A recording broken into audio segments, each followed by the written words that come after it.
Tonight, I am welcoming my friend Frederico Ruas from Brazil. He's a filmmaker and part of Anti-Filmes in Brazil, correct? Correct, Uh, yes. Boa noite. Tudo Boa bem? noite. Tudo bem. Thank you very much for joining us, Frederico, in our discussion about cinema worldwide, and now we have you as a filmmaker from Brazil. Before we speak about anti-films, tell us a little about yourself and your interest in cinema, how did it started, and your studies.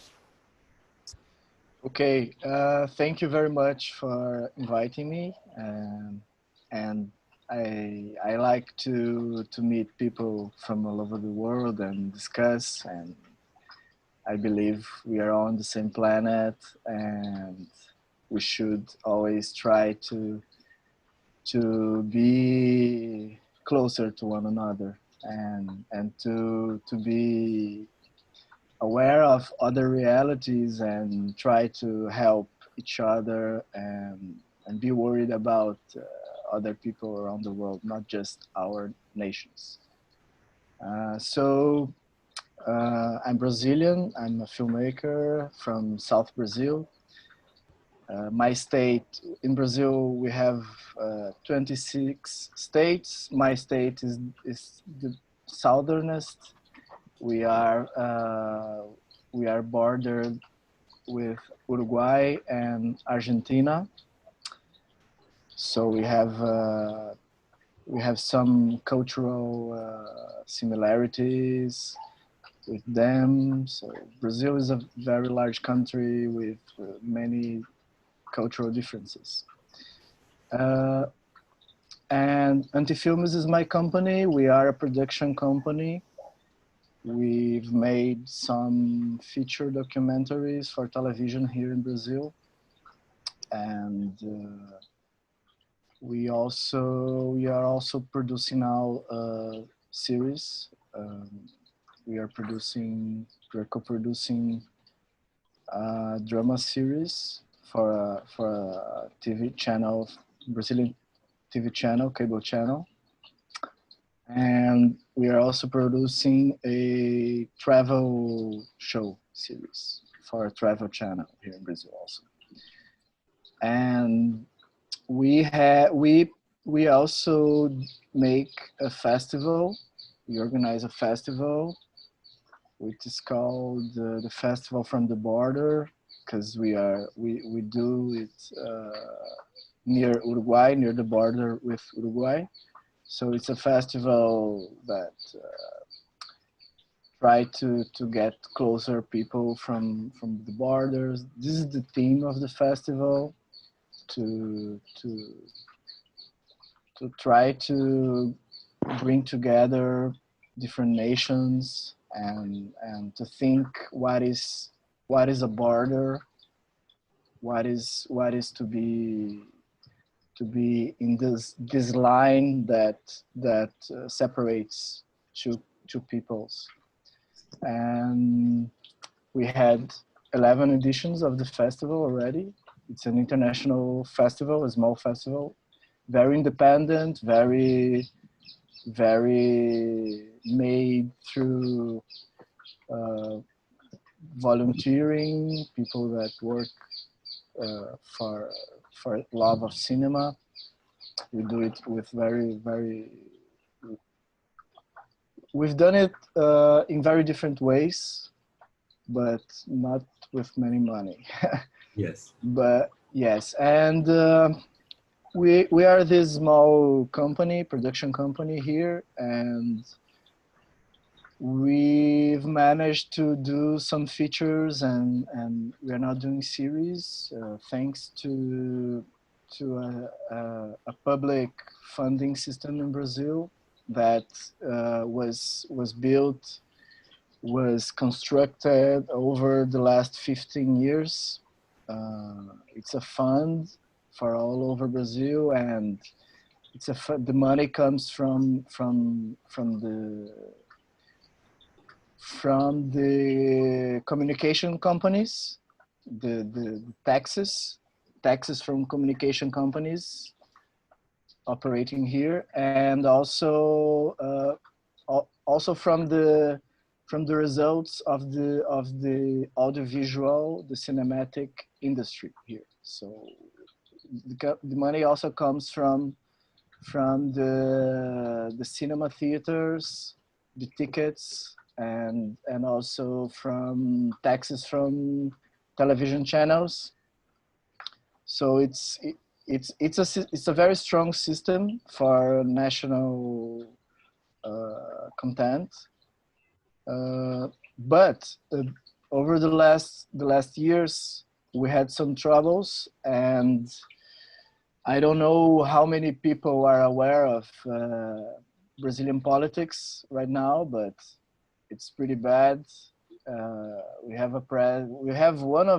maybe one of the few presidents in the world that denies the COVID situation. So that would give the picture of what we are facing here. We're facing a government that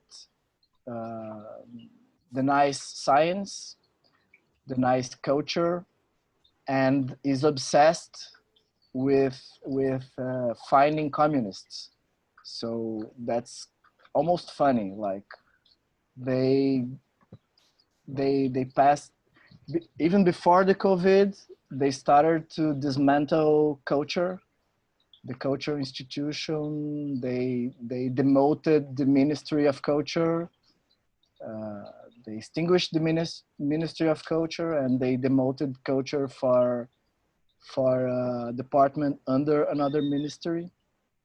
And things in film industry have been really rough here since then, since last year. Yes. So it all stopped. The funding stopped last year because of this government.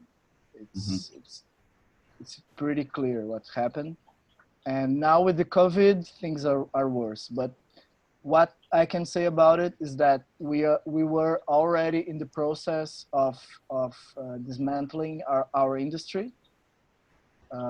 We as filmmakers in Brazil, we were used over the last years to have a solid funding system we could count on for our survival and for our work.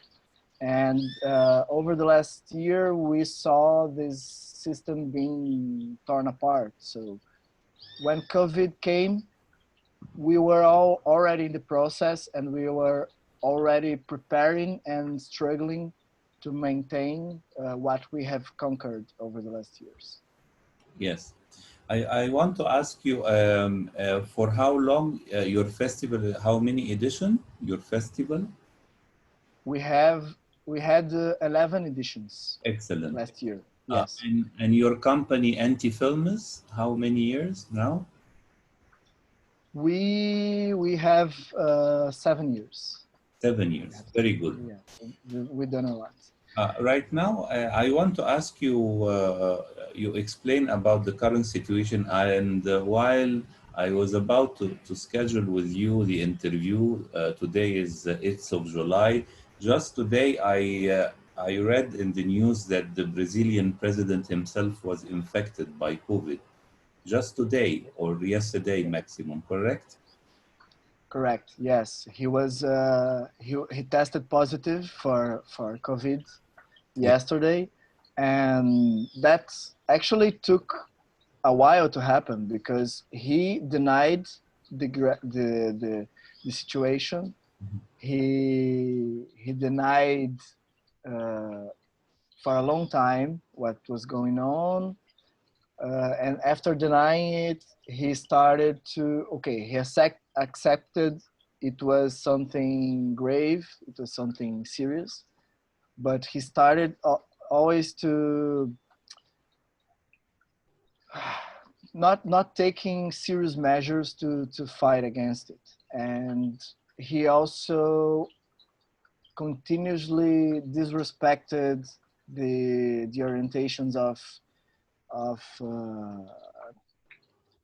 science and medicine.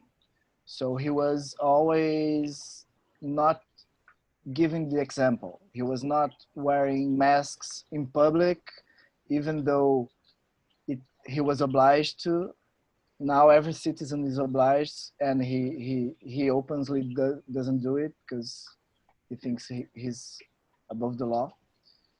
So things like that, and not only him. Now a lot of people that work with him also tested positive. I just saw in the news that uh, 108 people tested positive. 108 people that work close to him. Yes. So he's a leader of a great country, a country that has a lot of influence in Latin America, and a very we have several social issues and problems. We have poverty, we have inequality, but also is a very rich country. It's a very influent country worldwide, and this is a leader that is that now is the president of this important country, and he not only is irresponsible, he's a criminal because he openly defies law and openly uh, commits acts against the law. So there's a name for that. It's a Yes. criminal, Yes. someone that doesn't respect the law. Mm. So I think the world should be worried about this, not only Brazilians, but the world. The same way the world should be worried with Trump, because Trump is the idol of Bolsonaro, of our president. Yeah. But even Trump didn't deny the COVID. So Bolsonaro is like a Trump, like a version of Trump, but dumbest and incapable of doing anything. He's incapable of ruling, and I'm afraid for the world, not only for Brazilians, of what this represents.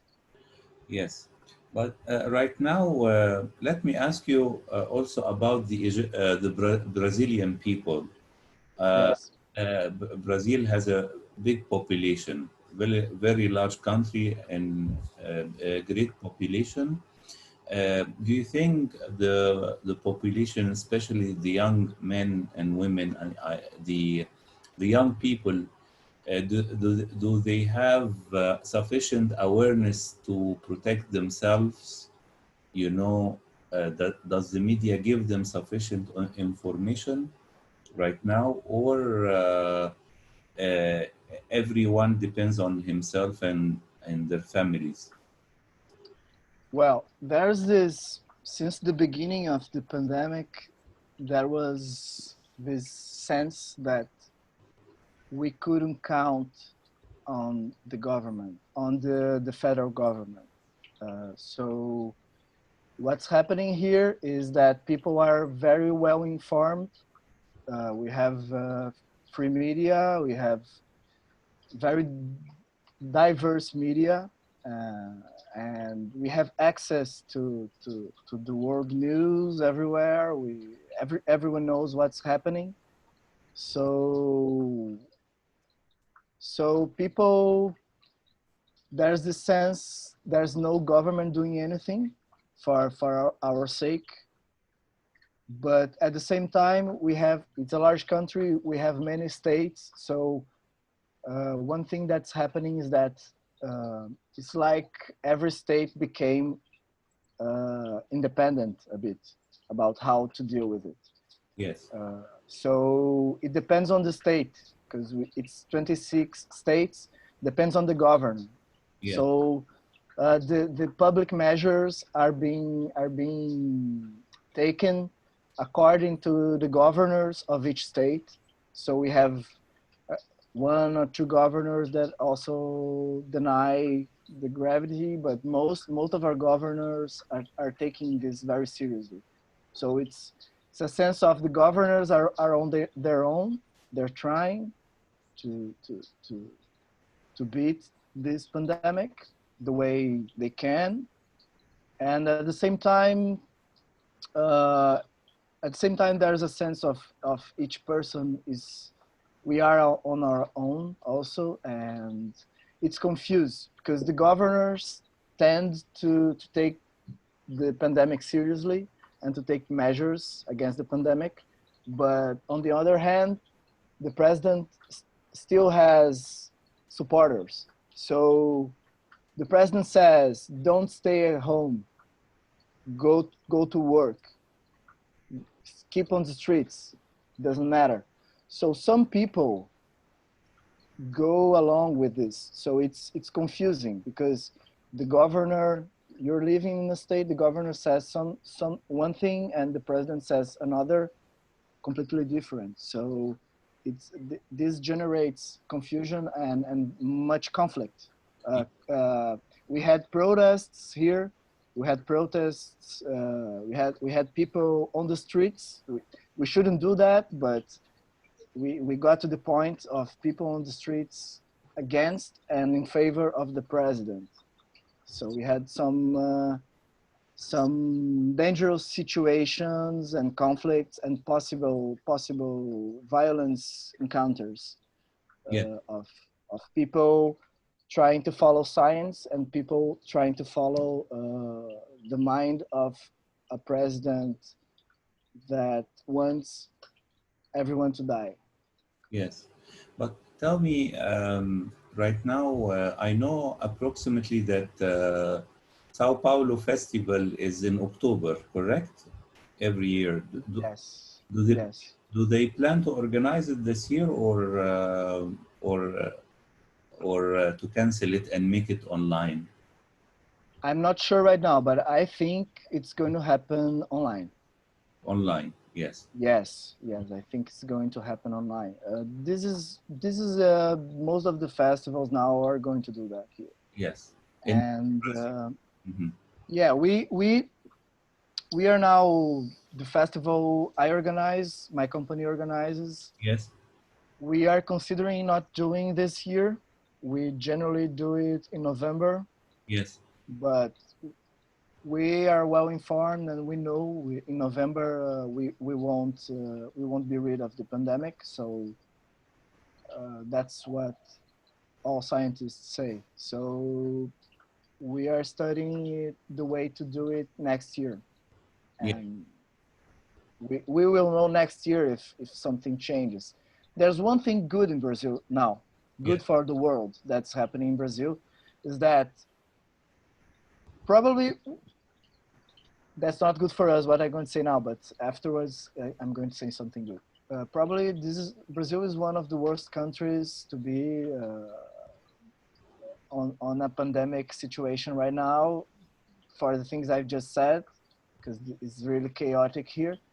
But there are things good that are happening here. The two of the main researches, of the main scientific researches for vaccines are happening in Brazil now. One from a Chinese institution and another from Oxford. They're both happening here. They're being tested here. So there are good prospects that these vaccines that are being tested in Brazil will probably be successful. That's what it's because they are both on final stages of the research. Yes.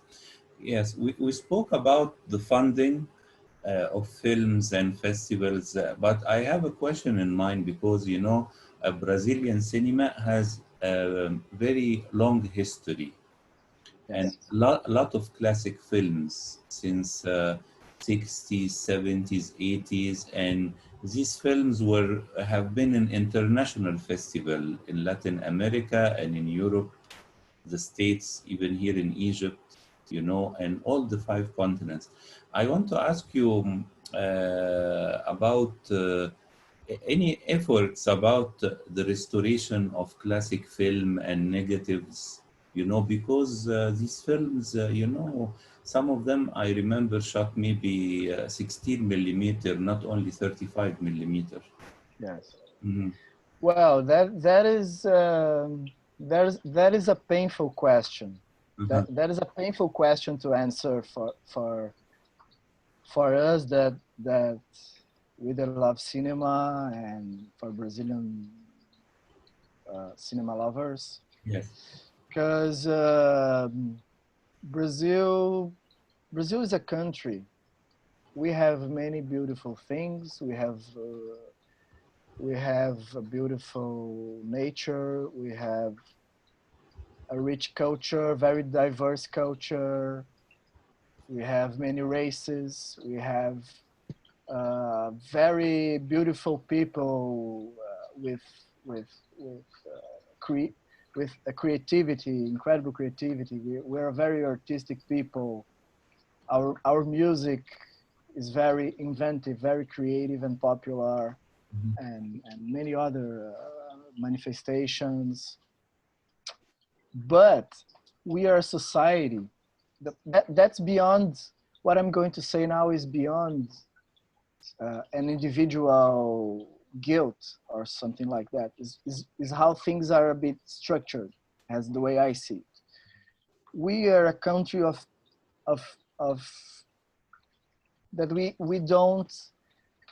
we don't have a preservation culture. We don't value history.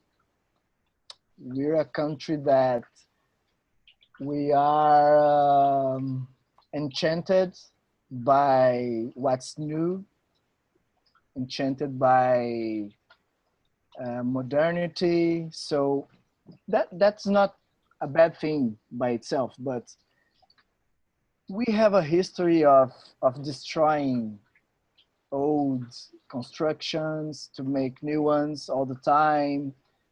We don't preserve very well our historical buildings. We don't preserve very well our original cultures, the cultures that were colonized by the Europeans when they got here. We don't preserve ancient knowledges that non-white people, black indigenous native people, this ancient knowledge these people have. Uh, this is a society that is very brutal against ancient knowledge, against old realization. So I guess this is also something that reflects on how we treat our preservation of artistic culture, our films, and we we had a lot of historical events that destroyed our memory. We had more than one fire destroying precious negatives uh, along the 20th century. There's a case, for instance, that one of Glauber Rocha's films only exists now because there was a negative outside Brazil that Martin Scorsese managed to to finance a recuperation of the negative, Yes. because the So, negative we had in Brazil was on a place that was on fire. yeah. So, and a couple of years ago we had a fire on a historical museum that was the result, a very important museum here, Brazilian museum, that it was the result. I remember that now because a couple of days ago, the investigation on that fire to see what caused it, got after 2 years to the conclusion that was not a criminal fire, was a fire of bad conditions of the building. So that's, but that is also criminal, because that is the crime of the responsible people for and we have society, because if we as society don't value our history, our the people in charge, the people that have on power, that we put on power, because we have a democracy, so we elect people, those people also won't value our Yeah. history if we don't. So it's a complex question, and cinema also suffers from this lack of love for our history. Yes. I want to ask you last question about your company, since you are in the middle of many things we spoke about, you know. Do you have plans of producing anything related to COVID or to current Brazilian, you know, challenges in the upcoming period? Well, I guess most people now, most filmmakers and artists are being influenced by what's happening. We are all living all over the world. We are all living something that no one could imagine. And no one was prepared for that. Last time we had something related to was 100 years ago with the Spanish flu. So our parents didn't live something like that.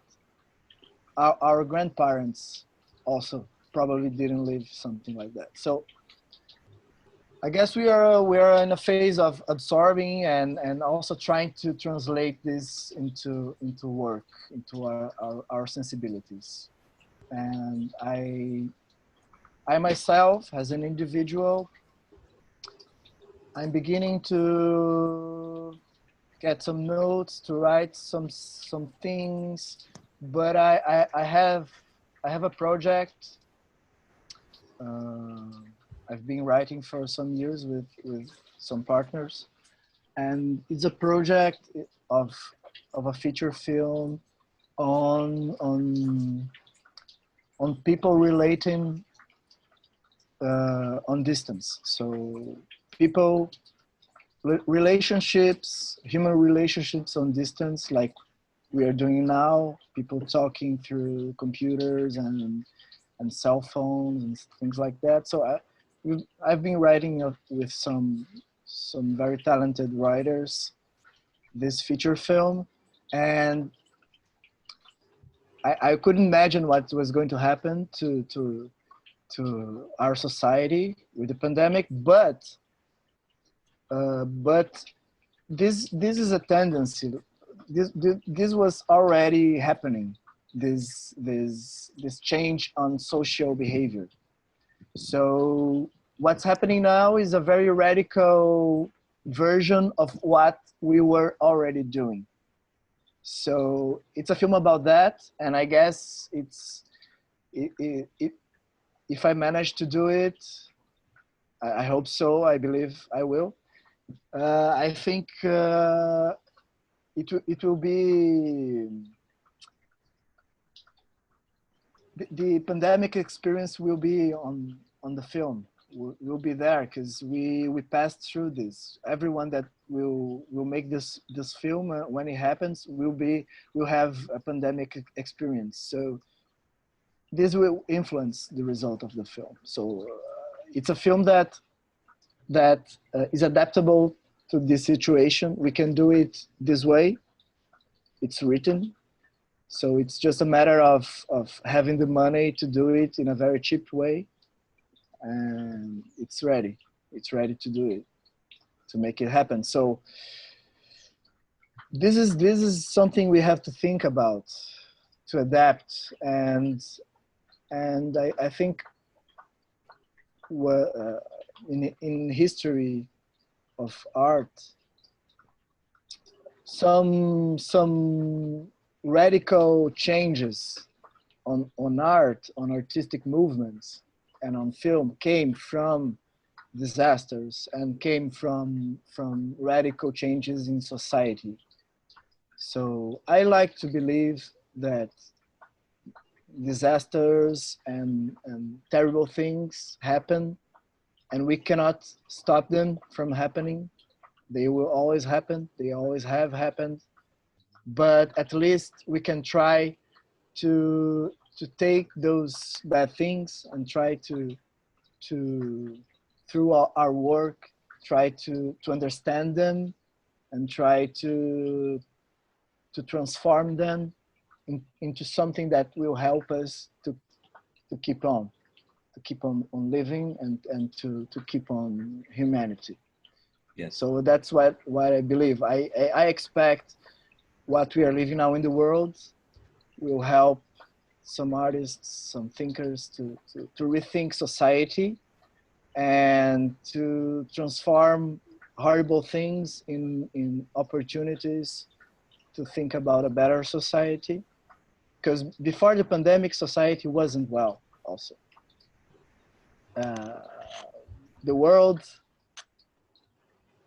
is not wasn't just all bad things, but if the world has so many people on bad situations, so many poor people, so many people suffering from exploitation and suffering from the accumulation of wealth, this is this is not a good world for most people. This is a good world just for a few amount of people, and this is not a world we should desire to live, and this is not the world we should desire to give to our next generations. Yes. So I expect what's happening now with us, this pandemic, could maybe help us to make a better world afterwards and to question the world order that keeps so many people in poverty and the world unbalanced and nature unbalanced. Yes. I hope so, Frederico, that the upcoming period is better for all of us human beings, artists, in Brazil and all over the world. Uh, I want to thank you very much for this great interview and opening your heart and thoughts for us. And I hope next year will be better for your company, Anti-Films, and also for your film festival. I hope to hear very good news from Brazil and from your creativity as well. I thank you the opportunity. You were very kind, and I loved having this interview with you.